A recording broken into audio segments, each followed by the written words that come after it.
The night hits like a weight I didn't know I was carrying. I step carefully into the desert ravine, boots sinking slightly in the soft sand, the moonlight catching dust in the air like it's alive. Every sound I make seems magnified.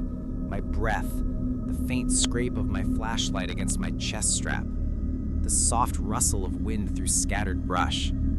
I can't tell if I'm more aware of the desert itself or the emptiness that seems to hover around me. Thick, patient. There should be life here. Insects, distant engines, the faint hum of civilization. But there is nothing. Only me and the endless stretch of rocks, sand, and shadows that cling to the walls of this ravine like predators waiting silently. I adjust the body cam on my chest, its tiny red light blinking back at me, a fragile promise that someone, somewhere might know where I am. My hand drifts toward the radio almost automatically, but the moment I speak, the static greets me like a cold laugh. No one responds. The signal dies in the blackness, leaving me alone with the echo of my own heartbeat. Every instinct screams at me to turn around, to abandon this stretch of sand and stone. But duty pins me in place, reminding me of the lives that have vanished out here. Lives I'm supposed to protect, find, save. The ravine narrows, cliffs rising like walls, jagged and rough. Their shadows stretching impossibly in the moonlight.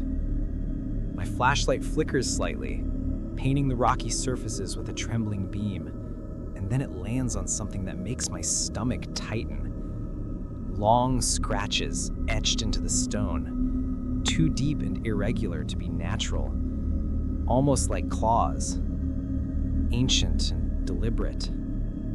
I reach out to touch them, but a shiver bolts up my spine and my hand jerks back. My mind screams at me that it's just rock, just erosion over decades, but my body refuses to listen. There is something here that is older than reason, something patient and waiting. I tell myself it's just nerves, just isolation, but the fear latches onto my chest and squeezes. Every instinct in me says to move forward carefully, slowly, to not provoke whatever might be watching. The sand shifts beneath my boots as I advance, and for a moment, I convince myself that maybe, just maybe, the night is ordinary. Maybe I'm imagining the tension curling around my ribs. Then I see the backpack. Half buried in sand, faded red straps torn and fluttering lightly in the breeze, worn edges fraying into dust. I kneel slowly, letting the camera tilt down with me and shake out the sand.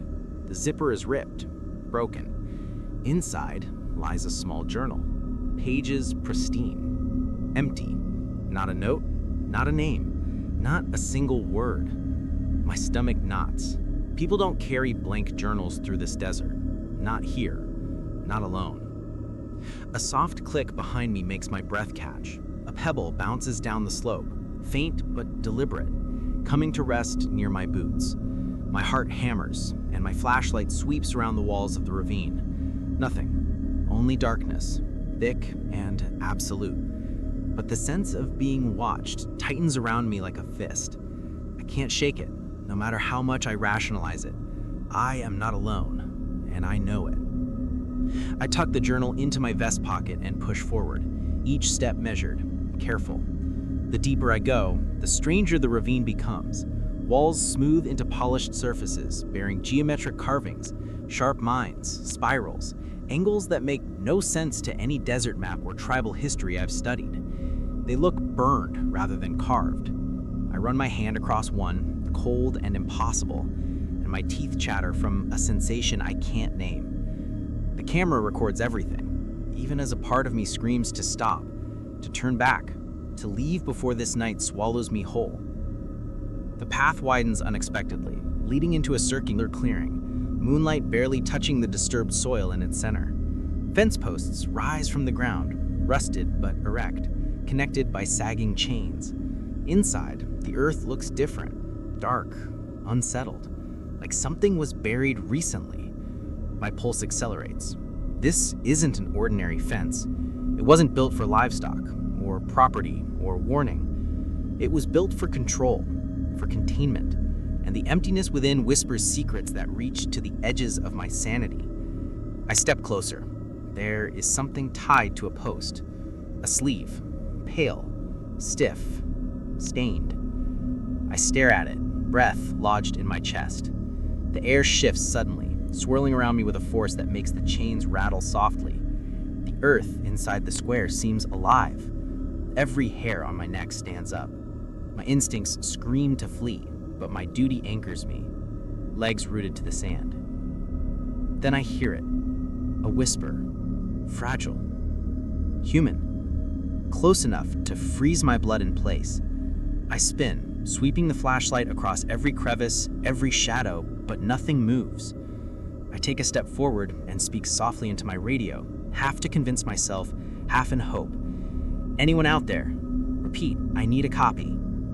Static. Silence.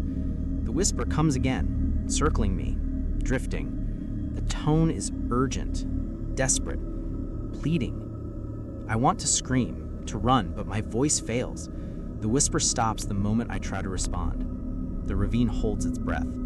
I can feel it pressing against me, listening. I step back slowly, every muscle taut, every nerve alight with terror. The soil shifts beneath my boots, subtle, deliberate, as if acknowledging my presence. My flashlight trembles, swinging from side to side. The whisper speaks one final time before I turn to leave. My name. It says my name perfectly. I stagger backward, heart hammering, and sprint toward the bend where the moonlight touches the sand. The shadows stretch after me, long and patient. Every instinct tells me that whatever said my name is not far, not patient, not forgiving. The ravine narrows behind me, black walls pressing in, but I can't stop. Not yet.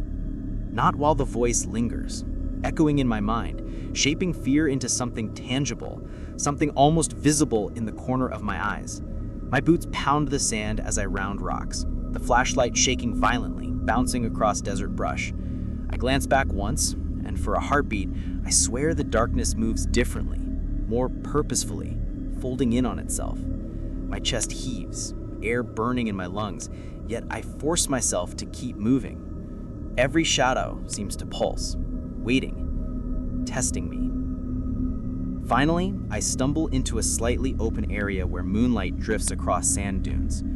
I collapse for a second, catching breath, gripping the flashlight, listening. The ravine is silent behind me. Too silent. The whisper is gone, but its presence lingers like smoke in the air. I know I am not alone. Not yet. Not ever in this place. Something is still waiting. I push to my feet, voice trembling as I speak into the camera. This was never meant to be seen, but now it's out. I can't turn back. My fingers close around the broken journal in my vest pocket. The blank pages feel heavier than any stone I've ever carried. Something watches, and it knows. And then the whisper returns, faint, almost playful, drifting through the night air. I freeze, flashlight trembling. Next part, the wind seems to murmur.